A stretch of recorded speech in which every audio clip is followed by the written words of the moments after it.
Winter is firmly on its way, and for most mountain bikers that means a lot of wet conditions and more importantly a lot of mud. So both the combination of mud and water together make this horrible grinding paste, and it can really knacker out your bike. So spending a bit of time preparing your bike for winter beforehand can help everything last a bit longer. First up is making sure your bike is fully cleaned and it's got a lot of decent quality grease on it. So as well as the grease lubricating the actual bearings and stuff on the bike itself, it also acts as a bit of a defensive barrier to keep water at bay.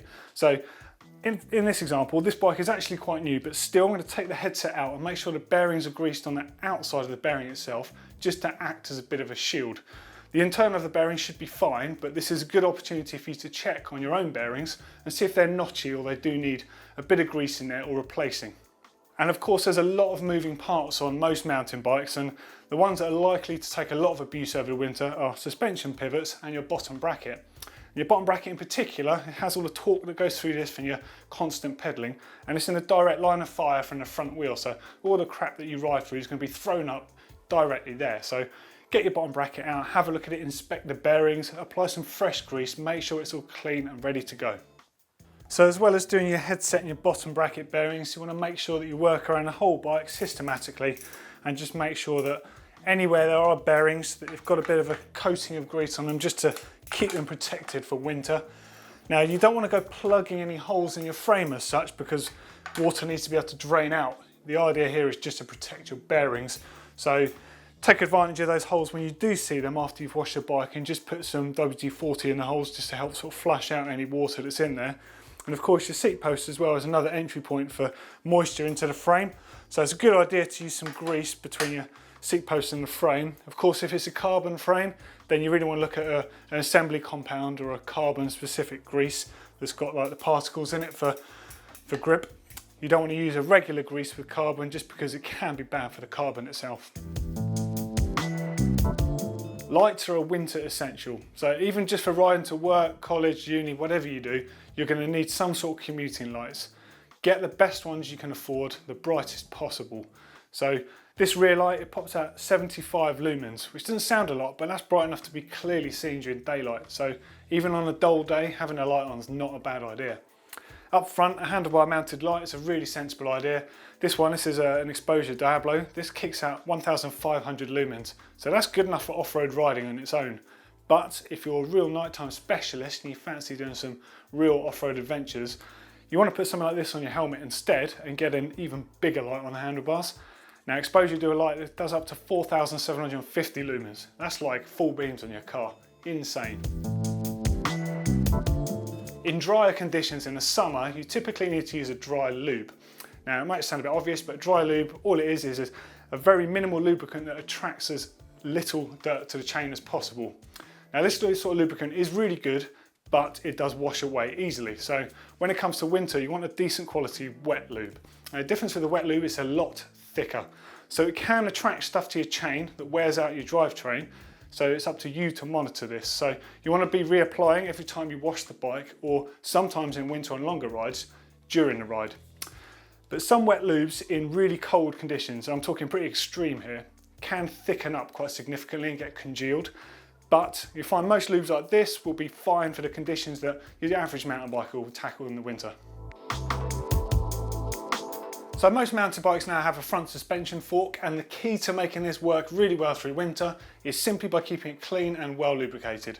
So at the very least, you want to be making sure after every ride and before a ride, making sure your stanchion tubes, so that's the upper legs, making sure they're nice and clean, inspecting your seals, making sure there's no damages in them, making sure there's nothing sort of obstructing them, and of course treating them to a lower leg service. So whether it's doing it yourself, which is a very simple process, but if you don't fancy doing that, most bike shops can do this for you for a very minimal cost.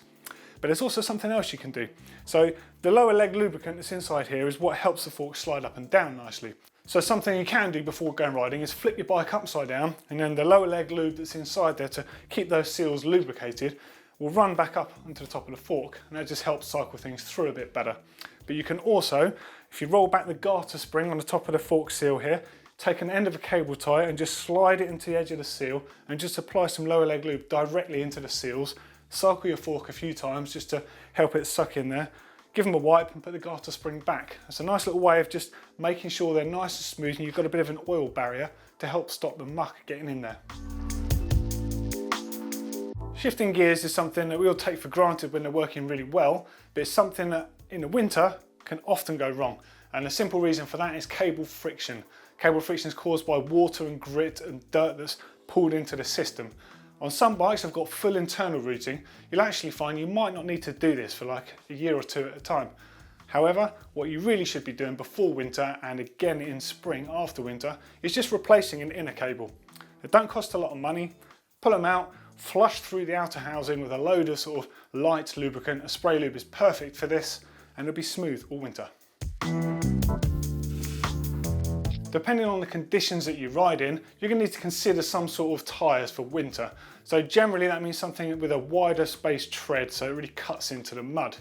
If you're not sure about the best tyre for the area that you ride in, just ask a bunch of local riders and they'll know what hooks up really well.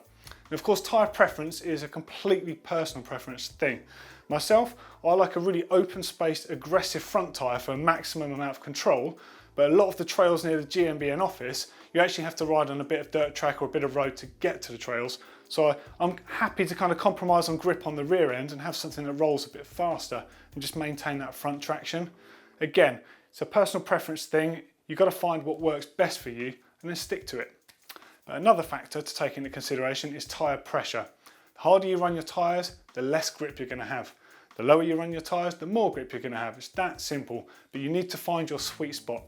Aggressive riders don't really run lower pressures because they can roll the tyres off the rim and burp them if they're set up tubeless.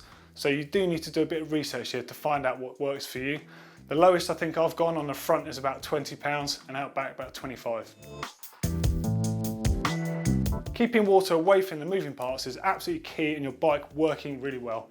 So at the end of every ride in winter, you're going to have picked up some moisture around, so give your bike at least a wipe over and use some water displacing sort of lube just to make sure it's all flushed out. Apply this in areas around your suspension pivots, around your chain rings, your chain, your cassette, any areas like that that are likely to get standing water that corrodes the bike. If you use your mountain bike to commute to work, there's something else in winter that can really wreck your bike, and that is the road salt. So please make sure you look after your bike and always wash it, get the salt off there. Water displacer is key, and then lube it properly afterwards. The unique combination of mud and water makes for a real horrible grinding paste that can take the sheen off your paint finish. In particular, if you wear knee pads, you'll find that mud and water soaks into them, and just by rubbing on the top tube here, you're going to dull down your paint finish. Get yourself some frame protection kit type stuff or a roll of 3M heli tape.